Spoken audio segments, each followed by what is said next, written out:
And then when you get home from work or from your commute and you don't have to sit in a chair, please don't. Try to spend as much time as you can on the ground. So in this case, I'll show you on the mat here. We're going to have 4 different positions that you can play around with while watching TV or playing with your kids. Not in a chair, not on a couch, but on the ground. So you got first just traditional cross-leg type of position, and depending on your mobility, your knees are going to be closer to the mat or ground or farther away. All right, the closer your knees are to the ground, the easier it is going to be to keep an erect position. All right, so there is a benefit certainly to having an erect postural position, but the idea is not to try to fight and strive for it, but just have enough mobility that you just naturally are stable in that upright position. So if you're a little bit inflexible like my hips are here, you can feel comfortable. It's okay as long as you're not in pain to allow yourself to slouch. There's nothing wrong with slouching. It's just you don't want to spend too much time here. So again, be mobile in this position. Try to rock side to side. All right, and you can come, be in a slouch position for a little bit if that's more comfortable, but also do some of the slouch corrects like we did in the chair in a seated posture. All right, and you can also put your hands back and vary that position up, and you're still opening up your hips. You can also vary up by switching which leg is on top. All right, so it just biases one hip more than the other, getting a stretch. All right, the next position is to go into a Z-sit. All right, so your stability comes from this, in this case, the right leg, which is more an externally rotated position, and then the knee on the left here, which is more an internally rotated position. All right, the goal is to be able to get the back sit bone. So in this case, my left sit bone is off the mat. I want to be able to have enough mobility in this left hip to get it down. I don't currently. All right, so playing around and practicing this position frequently can help me get there. So I can be mobile, shift back and forth. All right, when I feel like that's getting annoying, I just switch to the other side. And again, I can notice the asymmetries there. All right, so that's another position to go to. And then I can move to a slump position or a staff pose type of position.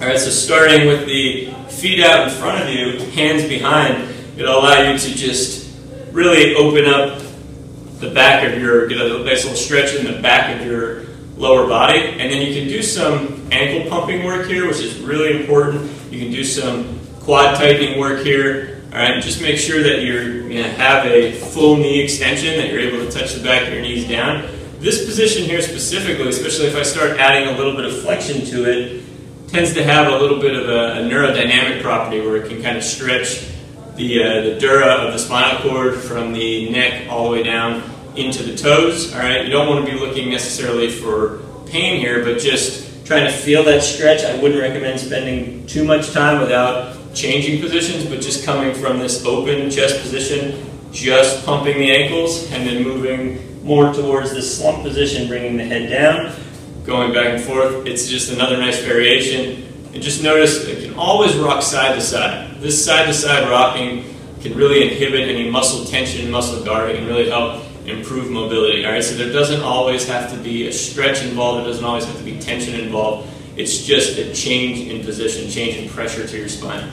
All right, and then the last position, and I spend a lot of time in this position, I find it to be really helpful for a lot of things, is sitting on your feet. All right, now it's really easy, if you don't have the mobility in your knees and this hurts your knees, it's really easy to just put something between your butt and your heels to give you a little bit of spacer, and you can rest into that, say like a pillow or something like that, and it gives you a little space and makes it a lot easier. So you should not be in a lot of pain or any pain in your knees at all or in your ankles. Just give yourself a spacer. Again, it's just a change of position. It's not to try to force any change in mobility right now. You can certainly work on that over time.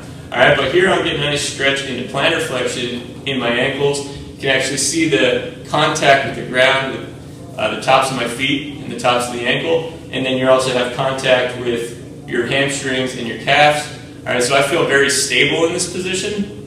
All right, and again, if you're tight, you're not going to feel very stable because you're going to be fighting for that range of motion. So you got to put something there to make yourself feel stable. But my spine is easily able to maintain an erect position.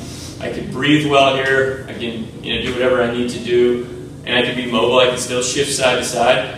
All right, so as long as you have the mobility to do that, and if you don't, like I said, support yourself with some pillows under there. You can be very, very mobile here and you can keep that nice upright spine.